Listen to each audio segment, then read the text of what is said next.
ಎಲ್ಲರಿಗೂ ನಮಸ್ಕಾರ. ಇವತ್ತಿನ ತರಗತಿಗೆ ಸ್ವಾಗತ. ನಾವು ಕ್ರಿಯಾಪದವನ್ನು ಕಲಿತಾ ಇದ್ದೀವಿ. ಈಗಾಗಲೇ ನಮಗೆ ಕ್ರಿಯಾಪದ ಅಂತಂದ್ರೆ ಏನು, ಹಾಗೆ ಕ್ರಿಯಾಪದದ ವಿಧಗಳು, ಅದರಲ್ಲಿ ಬರುವಂತಹ ಎರಡು ವಿಧಗಳಾದಂತಹ ಕಾಲರೂಪ ಕ್ರಿಯಾಪದ ಹಾಗೆ ಅರ್ಥರೂಪ ಕ್ರಿಯಾಪದ ಈಗಾಗಲೇ ಒಂದ್ಸರಿ ಬಂದಿದೆ. ನಾನು ಮತ್ತೊಂದ್ಸರಿ ಯಾಕೆ ಬರೀತೀನಿ ಅಂದ್ರೆ ನಿಮಗೆ ಇದು ಸ್ಪಷ್ಟವಾಗಬೇಕು ಅಂತ. ಬಹಳಷ್ಟು ಜನರಿಗೆ ಏನಾಗ್ಬಿಟ್ಟಿದೆ ಅಂದ್ರೆ ಕ್ರಿಯಾಪದ ಅಂದ ತಕ್ಷಣ ಭೂತಕಾಲ, ವರ್ತಮಾನ ಕಾಲ, ಭವಿಷ್ಯತ್ ಕಾಲ, ಇದು ಮೂರನೇ ಕ್ರಿಯಾಪದ ಅಂತ ತಿಳ್ಕೊಂಡಿರೋ ಬಹಳ ಜನ ಇದ್ದಾರೆ. ಹಾಗಾಗಿ ನಿಮಗೆ ಸ್ಪಷ್ಟವಾಗಬೇಕು. ಕ್ರಿಯಾಪದ ಅಂದ್ರೆ ಅದರಲ್ಲಿ ಎರಡು ವಿಧಗಳು ಬರ್ತಾ ಹೋಗ್ತವೆ. ಒಂದು ಕಾಲರೂಪ ಕ್ರಿಯಾಪದ, ಮತ್ತೊಂದು ಅರ್ಥರೂಪ ಕ್ರಿಯಾಪದ.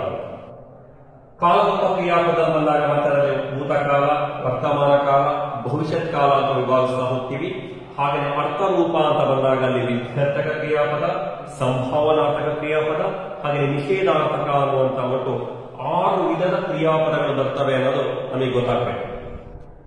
ಈಗಾಗಲೇ ನಾವೀಗ ಕಾಲರೂಪದ ಕ್ರಿಯಾಪದಗಳನ್ನ ಕಲಿತಾಗಿದೆ.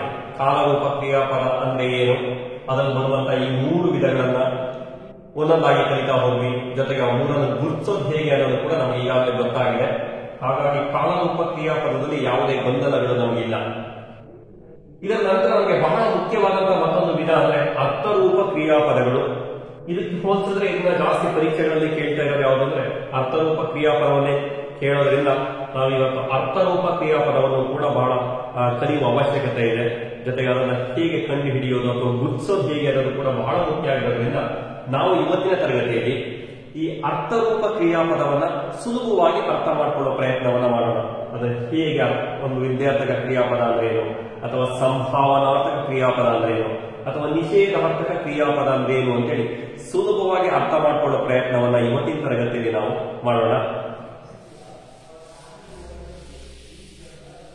ಅರ್ಥರೂಪ ಕ್ರಿಯಾಪದಗಳು. ಅರ್ಥರೂಪ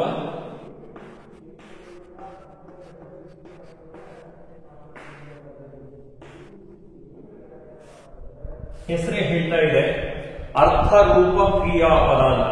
ಅಂದ್ರೆ ಆ ಕ್ರಿಯಾಪದವು ನಾವು ಬಳಸಿರುವಂತಹ ಕ್ರಿಯಾಪದವನ್ನು ಯಾವ ಅರ್ಥದಲ್ಲಿ ಬಳಸಿದ್ದೀವಿ ಅಥವಾ ಅದು ಯಾವ ಅರ್ಥವನ್ನ ಆ ಕ್ರಿಯಾಪದ ಸೂಚಿಸ್ತಿದೆ ಅನ್ನೋದನ್ನೇ ಅರ್ಥರೂಪ ಕ್ರಿಯಾಪದ ಅಂತ ಕರೀತಾ ಇದೆ. ಆ ಬಳಸಿರುವಂತಹ ಕ್ರಿಯಾಪದ ಯಾವ ಅರ್ಥದಲ್ಲಿ ಬಳಸಿದ್ದೀವಿ ಅನ್ನೋದನ್ನೇ ಸೂಚಿಸುವಂತಹ ಕ್ರಿಯಾಪದಗಳನ್ನ ನಾವು ಅರ್ಥರೂಪ ಕ್ರಿಯಾಪದಗಳು. ಅಂದ್ರೆ ಒಂದು ಕ್ರಿಯಾಪದವನ್ನು ನಾವು ವಿಧಿಯ ಅರ್ಥದಲ್ಲಿ ಬಳಸಿದ್ದೀವೋ ಅಥವಾ ಒಂದು ನಿಷೇಧದ ಅರ್ಥದಲ್ಲಿ ಬಳಸಿದ್ದೀವೋ ಅಥವಾ ಸಂಭಾವನಾ ಆ ಅರ್ಥದಲ್ಲಿ ಬಳಸಿದ್ದೀವೋ, ಅಂದ್ರೆ ಯಾವ ಅರ್ಥದಲ್ಲಿ ಇದೆ ಅನ್ನೋದನ್ನ ನಾವು ಯಾವುದಾದ್ರೂ ಒಂದು ಅರ್ಥದಲ್ಲಿ ಅದನ್ನು ಬಳಸಿರ್ತೀವಿ. ಅದನ್ನು ವಿಧಿಯ ಅರ್ಥದಲ್ಲಿಯೋ, ಸಂಭಾವನಾತ್ಮಕ ಅರ್ಥದಲ್ಲಿಯೋ ಅಥವಾ ನಿಷೇಧ ಅರ್ಥದಲ್ಲಿಯೋ ಬಳಸಿರ್ತೀವಿ. ಹಾಗಾಗಿ ಆ ಕ್ರಿಯಾಪದಗಳು ಹೇಗಿರ್ತವೆ ಅನ್ನೋದನ್ನ ನಾವು ಇವತ್ತಿನ ತರಗತಿಯಲ್ಲಿ ಕಲಿತಾ ಹೋಗೋಣ.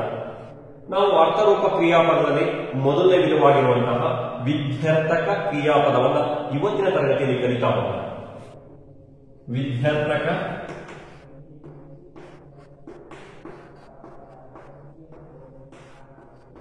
ಕ್ರಿಯಾಪದ.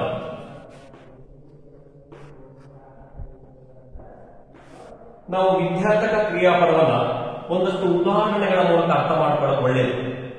ಯಾಕೆ ಅಂದ್ರೆ ಆ ವಿಧ್ಯರ್ಥಕ ಕ್ರಿಯಾಪದದ ಬಗ್ಗೆ ತುಂಬಾ ಜನ ಬಹಳ ಸಂಕುಚಿತವಾದ ಅರ್ಥದಲ್ಲಿ ಕಲಿತಾ ಇರೋದೇ ಜಾಸ್ತಿ. ನಮ್ಮಲ್ಲಿ ಮಕ್ಕಳಿಗೆ ಯಾವ್ದಾದ್ರು ಕೇಳಿದ್ರೆ ವಿಧ್ಯರ್ಥಕ ರೂಪ ಅಂದ ತಕ್ಷಣ ಪಾಸು ಬೇರೆ, ಅಲಿ ಅಂತ ಇದ್ದ ತಕ್ಷಣ ಅದನ್ನ ನಾವು ವಿಧ್ಯರ್ಥಕ ರೂಪ ಅಂದ್ರೆ ಬರೆಯಲಿ, ತಿನ್ನಲಿ, ಓಡಲಿ, ನೋಡಲಿ, ಹೋಗಲಿ, ಬೀಳಲಿ, ಏಳಲಿ, ಕೇಳಲಿ, ಈ ರೀತಿ ಅಲಿ ಅಲಿ ಅಲಿ ಅನ್ನುವಂತಹ ಆಖ್ಯಾತ ಪ್ರತ್ಯಯ ಅಂತ್ಯದಲ್ಲಿ ಬಂದ್ರೆ ಅದನ್ನು ಮಾತ್ರ ವಿಧ್ಯರ್ಥಕ ರೂಪ ಅಂತ ತಿಳ್ಕೊಂಡಿದ್ದಾರೆ. ವಿಧಿ ಅರ್ಥ ಅಂದ್ರೆ ಏನು ಅನ್ನೋದೇ ಬಹಳ ಜನರಿಗೆ ಗೊತ್ತಿಲ್ಲ. ಹಾಗಾಗಿ ವಿಧ್ಯರ್ಥಕ ರೂಪ ಪರೀಕ್ಷೆಗಳಲ್ಲಿ ಜಾಸ್ತಿ ಕೇಳುವಂತಹ ರೂಪ. ಜೊತೆಗೆ ಅದರ ಬಗ್ಗೆ ಸ್ವಲ್ಪ ವಿಶಾಲವಾದ ಅರ್ಥ ಇದೆ. ಅದು ಏನು ಎತ್ತು ಅಂತ ತಿಳ್ಕೋಬೇಕಾದ್ರೆ ನಾವು ಕೆಲವು ಉದಾಹರಣೆಗಳನ್ನ ನಾನು ಬರಿತಾ ಹೋಗ್ತೀನಿ.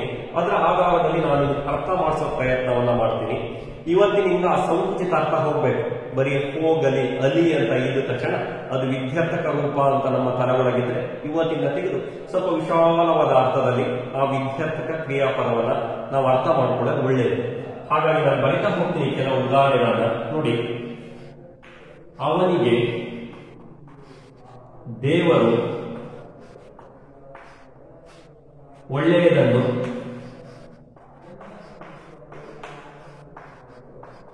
ಮಾಡಲಿ.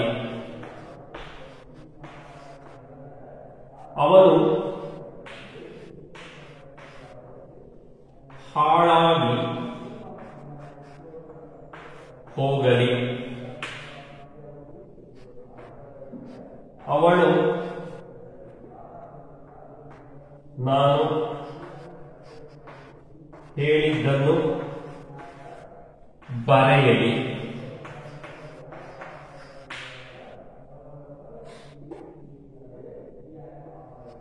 ನೀನು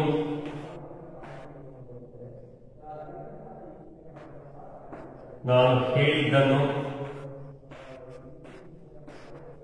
ಮಾಡು.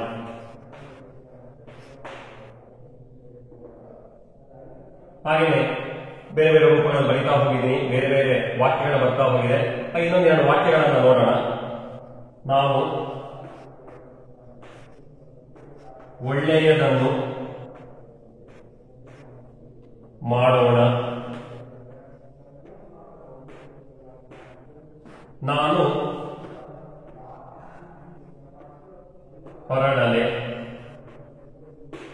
ಈ ರೀತಿ ಬೇರೆ ಬೇರೆ ವಾಕ್ಯಗಳು ಬರ್ತಾ ಹೋಗ್ತವೆ. ನಮಗೆ ಅರ್ಥ ಮಾಡ್ಕೊಳ್ಳೋಕೆ ಇಷ್ಟು ಸಾಕು ಅಂತ ನಾನು ಭಾವಿಸ್ತೇನೆ. ನೋಡಿ, ಮೊದಲನೇ ವಾಕ್ಯದಲ್ಲಿ ಅವನಿಗೆ ದೇವರು ಒಳ್ಳೆಯದನ್ನ ಮಾಡಲಿ. ಇಲ್ಲಿ ಮೊದಲನೇ ವಾಕ್ಯವನ್ನು ಗಮನಿಸಿದಾಗ ನೋಡಿ ಹೇಳ್ತಾ ಇದ್ದಾರೆ, ಅವನಿಗೆ ದೇವರು ಒಳ್ಳೆಯದನ್ನ ಮಾಡಲಿ. ಈ ವಾಕ್ಯದಲ್ಲಿ ಗಮನಿಸಿದಾಗ ನಿಮಗೆ ಗೊತ್ತಾಗ್ತಿದೆ, ಇದು ಪೂರ್ಣ ಪ್ರಮಾಣದಲ್ಲಿ ಸರಿಯಾಗಿರುವಂತಹ ಒಂದು ವಾಕ್ಯ, ಅರ್ಥಪೂರ್ಣವಾಗಿರುವಂತಹ ವಾಕ್ಯ. ಈ ವಾಕ್ಯದ ಕೊನೆಯಲ್ಲಿ ಬಂದಿರುವಂತಹ ಈ ಮಾಡಲಿ ಅನ್ನೋದನ್ನೇ ನಾವು ಕ್ರಿಯಾಪದ ಅಂತ ಕರೀತಾ ಇದ್ದೀವಿ. ವಾಕ್ಯಕ್ಕೆ ಒಂದು ಪೂರ್ಣಾರ್ಥವನ್ನು ಅದು ಕೊಟ್ಟಿದೆ. ಆ ವಾಕ್ಯದಲ್ಲಿ ನೋಡಿ, ಅವನಿಗೆ ದೇವರು ಒಳ್ಳೆಯದನ್ನ ಮಾಡಲಿ ಅಂದ್ರೆ ಆಶೀರ್ವಾದ ಅಥವಾ ಹಾರೈಕೆಯನ್ನು ಹೇಳ್ತಾ ಇದ್ದಾರೆ ಅಲ್ವಾ. ಅವನಿಗೆ ಒಳ್ಳೆಯದನ್ನ ಮಾಡಲಿ, ಅವನು ಸುಖ ಶಾಂತಿಯಿಂದ ಬದುಕಲಿ ಅಂತ ಆಶೀರ್ವಾದವನ್ನು ಮಾಡ್ತಾ ಇದ್ದಾರೆ. ಎರಡನೇ ವಾಕ್ಯಕ್ಕೆ ಬಂದಾಗ ನೋಡಿ, ಅವನು ಹಾಳಾಗಿ ಹೋಗಲಿ. ಇಲ್ಲಿ ಬಂದಾಗ ಇಲ್ಲಿ ಹೋಗಲಿ ಅನ್ನೋದು ಕ್ರಿಯಾಪದ.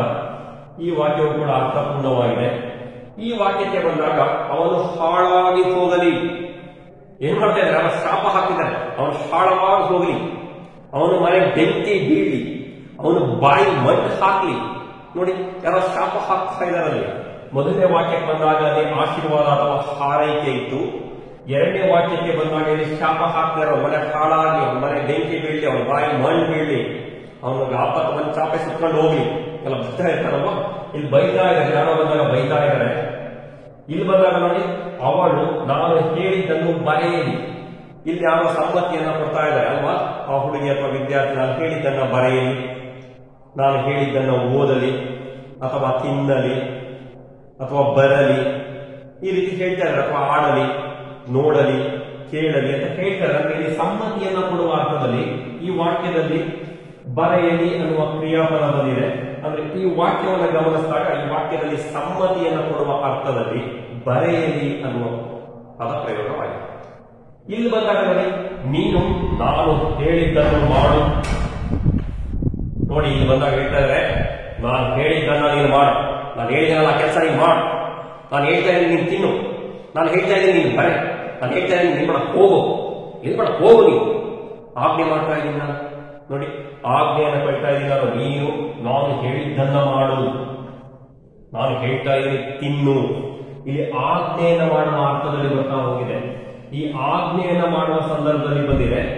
ಈಗ ನಿಮ್ಮದೊಂದು ಅನುಮಾನ ಇದೆ, ಏನು ಅಂತಂದ್ರೆ ನೀವು ಧಾತು ಮಾಡಬೇಕಾದ್ರೆ ಇದನ್ನ ಮೂಲ ಧಾತು ಅಥವಾ ಸಹಜ ಧಾತು ಅಂತ ಹೇಳಿದ್ರಿ.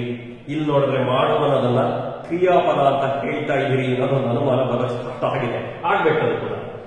ಯಾಕೆ ಅಂತಂದ್ರೆ ನೋಡಿ, ನಮ್ಮ ವ್ಯಾಕರಣ ತುಂಬಾ ಸೊಗಸಾಗಿದೆ. ಯಾಕೆ ಅಂದ್ರೆ ಇದಕ್ಕೇನೆ ಒಂದೇ ಪದ ಕೆಲವು ಸಾರಿ ಅದು ಧಾತುವಾಗಿರುತ್ತೆ, ಕೆಲವು ಸರಿ ಕ್ರಿಯಾ ಪ್ರಕೃತಿ ಆಗಿರೋ ನಾಮ ಪ್ರಕೃತಿ ಆಗುತ್ತೆ, ಒಂದೊಂದ್ಸರಿ ಕ್ರಿಯಾಪದ. ಈ ತರ ಒಂದೇ ಪದ ಹಲವಾರು ಪಾತ್ರವನ್ನು ನಿರ್ವಹಿಸುತ್ತೆ. ಇಲ್ಲಿ ಬಂದಾಗೂ ಅಷ್ಟೇನೆ, ಇಲ್ಲಿ ಮಾಡುವನ್ನೋದು ನೀವು ಹೇಳತ್ರ ಅದು ಮೂಲ ಧಾತುನೇ. ಆದ್ರೆ ಇಲ್ಲಿ ವಾಕ್ಯ ರೂಪದಲ್ಲಿ ಬಂದಾಗ ಇಲ್ಲಿ ಆಜ್ಞೆಯ ಅರ್ಥದಲ್ಲಿ ಇರೋದ್ರಿಂದ ಕೆಲವು ಸರಿ ವಿನಂತಿನೇ ಕೂಡ ಆಗುತ್ತೆ. ಇನ್ನು ಸ್ವಲ್ಪ ತಿನ್ನು, ಇನ್ನೊಂದು ಸ್ವಲ್ಪ ತಿನ್ನು ಅಂತ ಹೇಳ್ತಾ ಇರ್ತಾರೆ. ಮಗು ಎಲ್ಲ ತಿನ್ನುತ್ತೆ, ಹಠ ಮಾಡ್ತಾ ಇರುತ್ತೆ. ಇನ್ನೊಂದು ಸ್ವಲ್ಪ ತಿನ್ನುಪುಟ ತಿನ್ನು, ಇನ್ನು ಸ್ವಲ್ಪ ತಿನ್ನು ಅಂತ ಹೇಳ್ತಾ ಇರ್ತಾರೆ. ಅಂದಾಗ ಕೆಲವು ಸರಿ ವಿನಂತಿನೂ ಬರ್ಬೋದು. ಅಂದ್ರೆ ಇಲ್ಲಿ ವಿನಂತಿಯ ಅರ್ಥದಲ್ಲೂ ಬರ್ಬೋದು ಅಥವಾ ಆಜ್ಞೆಯ ಅರ್ಥದಲ್ಲಿ ಬೇಕಾದ್ರೂ ಬರ್ಬೋದು. ವಿನಂತಿ ಆಗ್ಬೋದು ಅಥವಾ ಆಜ್ಞೆಯ ಅರ್ಥದಲ್ಲೂ ಕೂಡ ಬರ್ಬೋದು. ಆ ಸಂದರ್ಭದಲ್ಲಿ ಬರುವಂತಹ ಕ್ರಿಯಾಪದವನ್ನೇ ನಾವು ವಿದ್ಯಾರ್ಥಕ ಅಂತ ಹೇಳ್ತೀವಿ. ಅಂದ್ರೆ ಇಲ್ಲಿ ಧಾತುವಾಗಿದ್ರೂ ಕೂಡ ಆಜ್ಞೆಯ ಅರ್ಥದಲ್ಲಿ ಬಂದಿರೋದ್ರಿಂದ, ವಿಧಿಯ ಅರ್ಥದಲ್ಲಿ ಬಂದಿರೋದ್ರಿಂದ ನಾವು ಅದನ್ನ ವಿಧ್ಯರ್ಥಕ ಕ್ರಿಯಾಪದ ಅಂತ ಅದನ್ನು ಪರಿಗಣಿಸ್ತಾ ಇದ್ದೀವಿ. ನೋಡಿ, ಇದನ್ನ ವಿಧ್ಯರ್ಥಕ ಕ್ರಿಯಾಪದ ಅಂತ ಯಾಕೆ ಪರಿಗಣಿಸ್ತಾ ಇದ್ದೀವಿ ಅಂತಂದ್ರೆ, ಇಲ್ಲಿ ಆಜ್ಞೆಯ ಅರ್ಥದಲ್ಲಿ ಬರ್ತಾ ಹೋಗಿದೆ. ಅಲ್ಲಿ ಆಜ್ಞೆಯನ್ನ ಮಾಡ್ತಾ ಇದೆ ಅಥವಾ ಒಂದು ವಿನಂತಿಯನ್ನ ಮಾಡುವ ಅರ್ಥವನ್ನ ಕೊಡ್ತಾ ಇದೆ. ಇನ್ನು ಮುಂದೆ ಬಂದಾಗ ನೋಡಿ, ಇಲ್ಲಿ ನಾವು ಒಳ್ಳೆಯದನ್ನ ಮಾಡೋಣ, ಇಲ್ಲಿ ಒಂದು ಕೋರಿಕೆ ಇದೆ. ಇಲ್ಲಿ ಬರುವಂತಹ ಕ್ರಿಯಾಪದ ಮಾಡೋಣ ಅನ್ನುವಂತಹ ಕ್ರಿಯಾಪದ ಇದೆ. ಇದು ಕೋರಿಕೆಯ ಅರ್ಥವನ್ನ ಕೊಡ್ತಾ ಇದೆ. ಸುತ್ತಲೂ ಕವಿಯುವ ಕತ್ತಲೆಯೊಳಗೆ ಪ್ರೀತಿಯ ಹಣತೆಯ ಹಚ್ಚೋಣ, ಬಿರುಗಾಳಿಗೆ ಹೊಯ್ದಾಡುವ ಹಡಗನ ಎಚ್ಚರದಲ್ಲಿ ಮುನ್ನಡೆಸೋಣ. ನೋಡಿ, ಎಲ್ಲೂ ಬರ್ತಾ ಹೋಗಿದೆ. ಅಂದ್ರೆ ಇಲ್ಲಿ ಒಂದು ಕೋರಿಕೆ ಅಥವಾ ವಿನಂತಿ ಇದೆ ಅಲ್ವಾ. ನಾವು ಏನಾದ್ರೂ ಒಳ್ಳೆಯ ಕೆಲಸವನ್ನ ಮಾಡೋಣ ಅನ್ನುವಂತಹ ಕೋರಿಕೆ ಇದೆ. ಇಲ್ಲಿ ಬಂದಾಗ ನಾನು ಹೊರಡಲೆ ಅನುಮತಿಯನ್ನ ಕೇಳ್ತಾ ಇದ್ದಾರೆ ಅಥವಾ ಅಪ್ಪಣೆಯನ್ನ ಕೇಳ್ತಾ ಇದ್ದಾರೆ. ನಾನು ಹೊರಡಲೆ ಅಂತಂದ್ರೆ ನಾನು ಮನೆ ಹೊರಡಲೆ ಅಥವಾ ನಾನು ಶಾಲೆಗೆ ಹೊರಡಲೆ ಅಥವಾ ನಾನು ಕಚೇರಿಗೆ ಹೊರಡಲೆ ಅಂದ್ರೆ ಇಲ್ಲಿ ಒಂದು ಅನುಮತಿಯನ್ನ ಅಥವಾ ಸಮ್ಮತಿಯನ್ನ ಕೇಳ್ತಾ ಇರುವಂತಹ ಅರ್ಥದಲ್ಲಿ ಬಂದಿದೆ. ಈಗ ನಿಮಗೆ ಸ್ಪಷ್ಟವಾಗ್ತಾ ಹೋಗಿದೆ ಇಲ್ಲಿ ಏನೇನನ್ನ ಹೇಳ್ತಾ ಇದೆ ಅಂತ. ಅಂದ್ರೆ ಇಲ್ಲಿ ವಿಧಿ ಅಂತ ಏನ್ ಬರುತ್ತೋ, ವಿಧಿ ಅನ್ನುವ ಅರ್ಥ ಏನೇನ್ ಕೊಡ್ತಾ ಹೋಗುತ್ತೆ ಅಂದ್ರೆ, ಒಂದು ಹಾರೈಕೆ ಆಗಿರ್ಬೋದು ಅಥವಾ ಆಶೀರ್ವಾದ ಆಗಿರ್ಬೋದು ಅಥವಾ ಶಾಪ ಆಗಿರ್ಬೋದು ಅಥವಾ ಅನುಮತಿಯನ್ನ ಪಡೆಯೋದಾಗಿರ್ಬೋದು, ಕೋರಿಕೆ ಆಗಿರಬಹುದು ಅಥವಾ ವಿನಂತಿ ಆಗಿರಬಹುದು.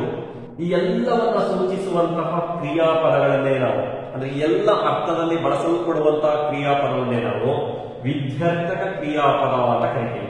ಅಂದ್ರೆ ವಿಧಿ ಅರ್ಥ ಅಂತಂದ್ರೆ, ವಿಧಿ ಅಂದ್ರೆ ತೋರಿಸುವಂತ, ವಿಧಿಯನ್ನ ತೋರಿಸುವುದು. ಆ ವಿಧಿ ಅನ್ನೋ ಒಂದು ಪದದ ಅರ್ಥಗಳೇನೇ ಬರ್ತಾ ಹೋಗುತ್ತೆ ಅಂದ್ರೆ, ಅಲ್ಲಿ ಆಶೀರ್ವಾದ ಅಥವಾ ಹಾರೈಕೆ ಅಥವಾ ಶಾಪ ಅಥವಾ ವಿನಂತಿ ಅಥವಾ ಆಜ್ಞೆ ಅಥವಾ ಒಪ್ಪಿಗೆ ಅಥವಾ ಸಮ್ಮತಿ, ಈ ಎಲ್ಲವನ್ನ ತೋರಿಸುವಂತಹ ಪದಗಳನ್ನೇ, ಅಂದ್ರೆ ಆ ಎಲ್ಲ ಅರ್ಥದಲ್ಲಿ ಬಳಸುವಂತಹ ಕ್ರಿಯಾಪದಗಳನ್ನೇ ನಾವು ವಿಧ್ಯರ್ಥಕ ಕ್ರಿಯಾಪದ ಅಂತ ಕರಿತಾ ಹೋಗ್ತೀವಿ. ಬಹಳ ಸುಲಭ ಇದೆ. ಈಗ ನಾವು ಈಗಾಗಲೇ ಗಮನಿಸಿದ್ವಿ, ಕಾಲರೂಪ ಕ್ರಿಯಾಪದ ನೋಡ್ಬೇಕಾದ್ರೆ ಅದೊಂದು ಪದ ಆಗಬೇಕಾದ್ರೆ, ಅಂದ್ರೆ ಧಾತುವಿನಿಂದ ಒಂದು ಪದ ಆಗಬೇಕಾದ್ರೆ ಅಲ್ಲಿ ಕಾಲರೂಪ ಕ್ರಿಯಾಪದದಲ್ಲಿ ಧಾತು ಇರ್ತಾ ಇತ್ತು, ಕಾಲಸೂಚಕ ಪ್ರತ್ಯಯ ಇರ್ತಿತ್ತು, ಅದರ ಜೊತೆಗೆ ಒಂದು ಆಖ್ಯಾತ ಪ್ರತ್ಯಯ ಇರ್ತಾ ಇತ್ತು. ಅವನ್ನೆಲ್ಲವನ್ನ ಸೇರಿಸಿ ನಾವು ಒಂದು ಕ್ರಿಯಾಪದವನ್ನಾಗಿ ಮಾಡ್ತಾ ಇದ್ವಿ. ಇಲ್ಲಿ ಬಂದಾಗಲೂ ಕೂಡ ನಾವು ಗಮನಿಸಬೇಕಾಗತ್ತೆ, ಇಲ್ಲಿ ಏನೇನನ್ನ ಹಾಕಿ ನಾವು ಯಾವ ರೀತಿಯಲ್ಲಿ ವಿದ್ಯಾರ್ಥಕ ಪದವನ್ನ ಮಾಡ್ತಾ ಹೋಗ್ತೀವಿ ಅನ್ನೋದು ಕೂಡ ಗಮನಿಸ್ತಾ ಹೋಗೋಣ. ಈಗ ಇಲ್ಲಿ ಬಂದಿರುವಂತಹ ಪದಗಳ ಆಧಾರದಲ್ಲಿ ಧಾತು ಆಮೇಲೆ ಆಖ್ಯಾತ ಪ್ರತ್ಯಯ ಏನೇನು ಅಂಶಗಳು ಬರುತ್ತೆ ಅನ್ನೋದನ್ನ ನಾವೀಗ ನೋಡೋಣ. ನೋಡಿ, ಇದರಲ್ಲೂ ಕೂಡ ಅಷ್ಟೇನೆ, ಅರ್ಥರೂಪ ಕ್ರಿಯಾಪದಲ್ಲೂ ಅಷ್ಟೇನೆ ಧಾತು ಬರುತ್ತೆ. ಧಾತುಗೆ ನಾವು ಕಾಲಸೂಚಕ ಪ್ರತ್ಯಯಗಳನ್ನ ಇಲ್ಲಿ ಹಾಕುವ ಅವಶ್ಯಕತೆ ಇರೋದಿಲ್ಲ. ಇಲ್ಲಿ ಕೇವಲ ಆಖ್ಯಾತ ಪ್ರತ್ಯಯಗಳು ಸೇರ್ತಾ ಹೋಗ್ತವೆ. ಆಖ್ಯಾತ ಪ್ರತ್ಯಯಗಳು ಅದು ಸೇರಿದಾಗ ಇಲ್ಲಿ ವಿಧ್ಯರ್ಥಕ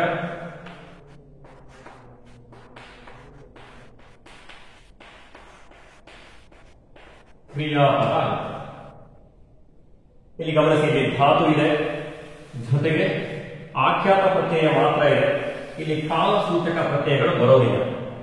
ಈಗ ಏನೇನಾಗುತ್ತೆ, ನಮ್ಗೆ ಯಾವ್ದಾದ್ರು ಒಂದು ಧಾತುವನ್ನು ಹಾಕೋಣ, ಮಾಡು ಅಂತ ಇದೆ, ಅದಕ್ಕೆ ನಾವೀಗ ಆಖ್ಯಾತ ಪ್ರತ್ಯಯ ಅಲಿ ಎನ್ನುವಂತ ಆಖ್ಯಾತ ಪ್ರತ್ಯಯವನ್ನ ಹಾಕ್ತಾ ಇದ್ದೀವಿ. ಸೇರಿಸಿದಾಗ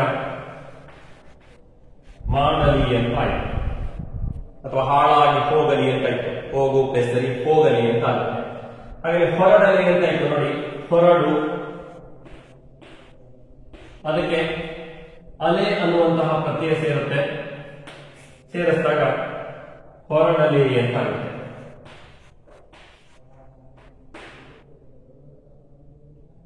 ಹಾಗೇನೆ ಮಾಡು, ಅದಕ್ಕೆ ನಾನು ಆಖ್ಯಾತ ಪ್ರತ್ಯಯ ಓಡ ಅಂತ ಹಾಕ್ತಾ ಇದ್ದೀನಿ.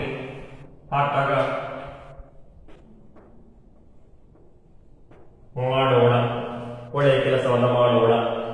ಈ ರೀತಿಯಾಗಿ ಗಮನಿಸಿ, ಇಲ್ಲಿ ಧಾತುಗಳಿಗೆ ಆಖ್ಯಾತ ಪ್ರತ್ಯಯಗಳು ಸೇರ್ತಾ ಹೋಗ್ತವೆ. ಸೇರಿದಾಗ ಮಾಡಲಿ, ಹೊರಡಲೆ, ಮಾಡೋಣ, ಈ ರೀತಿಯ ರೂಪಗಳು ಸೃಷ್ಟಿಯಾಗ್ತಾ ಹೋಗ್ತವೆ. ನಾವು ಕೇವಲ ಅಲಿ ಎನ್ನುವಂತಹ ಪ್ರತ್ಯಯವನ್ನು ಮಾಡಲಿ, ತಿನ್ನಲಿ, ಹೋಗಲಿ, ಇವಿಷ್ಟನ್ನೇ ನಾವು ವಿದ್ಯಾರ್ಥಕ ರೂಪ ಅಂತ ಅನ್ಕೊಂಡಿದ್ವಿ. ಇನ್ಮೇಲೆ ಸ್ವಲ್ಪ ಅದನ್ನು ವಿಶಾಲ ಅರ್ಥದಲ್ಲಿ ತಿಳ್ಕೊಳ್ಳುವ ಪ್ರಯತ್ನವನ್ನ ಮಾಡೋಣ. ಅಂದ್ರೆ ಯಾವುದೇ ಒಂದು ಕ್ರಿಯಾಪದ ಅಲ್ಲಿ ಆಶೀರ್ವಾದದ ಅರ್ಥದಲ್ಲಿ ಅಥವಾ ಹಾರೈಕೆಯ ಅರ್ಥದಲ್ಲಿ ಅಥವಾ ಶಾಪದ ಅರ್ಥದಲ್ಲಿ ಅಥವಾ ಆಜ್ಞೆಯ ಅರ್ಥದಲ್ಲಿ ಅಥವಾ ಅನುಮತಿ ಅಥವಾ ಅಲ್ಲಿ ಸಮ್ಮತಿ ಅಥವಾ ಒಪ್ಪಿಗೆ ಅಥವಾ ವಿನಂತಿ, ಕೋರಿಕೆ ಈ ಅರ್ಥದಲ್ಲಿ ಬಳಸಲ್ಪಡುವಂತಹ ಈ ಒಂದು ಕ್ರಿಯಾಪದಗಳೇನಾದ್ರು ಇತ್ತು ಅಂದ್ರೆ ನಾವು ಅದನ್ನ ವಿಧ್ಯರ್ಥಕ ಕ್ರಿಯಾಪದ ಅಂತ ಕರಿತೀವಿ. ಅದರಲ್ಲೂ ಮುಖ್ಯವಾಗಿ ನಾವು ನೆನಪಿಟ್ಕೊಳ್ಬೇಕಾಗಿದ್ದು ಯಾವುದು ಅಂದ್ರೆ ಈ ನಾನು ಮೊದಲೇ ನಿಮ್ಮಲ್ಲಿ ಹೇಳಿದೆ, ಬರೀ ಇಷ್ಟೇ ಮಾಡು ಅಂತ ಇರುತ್ತೆ. ನಾನು ಹೇಳಿದ್ದನ್ನ ಮಾಡು, ನಾನು ಹೇಳಿದ್ದನ್ನ ಬರೆ, ನಾನು ಹೇಳಿದ್ದನ್ನ ಕೇಳು, ಈ ರೀತಿ ಇದ್ದಾಗ ಅಲ್ಲಿ ಮಾಡು, ಬರೆ, ಓದು, ಕೇಳು ಅನ್ನುವಂತಹ ಮಾತುಗಳನ್ನ ವಾಕ್ಯ ರೂಪದಲ್ಲಿ ಬಳಸಿರ್ಬೇಕಾದ್ರೆ ಅಲ್ಲಿ ಒಂದು ಆಜ್ಞೆಯ ಅರ್ಥದಲ್ಲಿ ಇತ್ತು ಅಂದ್ರೆ, ಅಥವಾ ಕೆಲವು ಸಾರಿ ನಾವು ಅದನ್ನ ಕೋರಿಕೆಯ ಅರ್ಥದಲ್ಲಿ ಅಥವಾ ನಾವು ಹೇಳ್ತಿದ್ದೇವೆ ಸ್ವಲ್ಪ ತಿನ್ನು ಅಂತ ಹೇಳಬೇಕಾದ್ರೆ ಅಲ್ಲಿ ಆಜ್ಞೆ ಇಲ್ಲ, ನಾವು ಕೋರಿಕೆ ಇರುತ್ತೆ. ಆ ರೀತಿ ಆಜ್ಞೆ ಅಥವಾ ಕೋರಿಕೆಯ ಅರ್ಥದಲ್ಲಿ ಈ ಧಾತುಗಳನ್ನ ಬಳಸಿದ್ರು ಕೂಡ ಅದು ಪೂರ್ಣ ಪ್ರಮಾಣದಲ್ಲಿ ವಾಕ್ಯಕ್ಕೆ ಒಂದು ಪೂರ್ಣ ಅರ್ಥವನ್ನ ಕೊಡೋದ್ರಿಂದ, ಜೊತೆಗೆ ಆ ವಾಕ್ಯದಲ್ಲಿ ಆಜ್ಞೆ ಅಥವಾ ಕೋರಿಕೆ ಒಪ್ಪಿಗೆಯ ಅರ್ಥ ಬರುವ ಅರ್ಥದಲ್ಲಿ ಇರೋದ್ರಿಂದ ನಾವು ಅದನ್ನು ಕೂಡ ಕ್ರಿಯಾಪದ ಅಂತಾನೆ ಗಮನಿಸ್ತೀವಿ. ಯಾವ ಕ್ರಿಯಾಪದ ಅಂದ್ರೆ ವಿಧ್ಯರ್ಥಕ ಕ್ರಿಯಾಪದ ಅಂತ ಹೇಳಿ ನಾವು ಅದನ್ನ ಕರಿತೀವಿ. ಹಾಗಾಗಿ ಅದನ್ನ ಬಹಳ ಚೆನ್ನಾಗಿ ನೆನಪಿಟ್ಕೊಂಡಿರ್ಬೇಕು.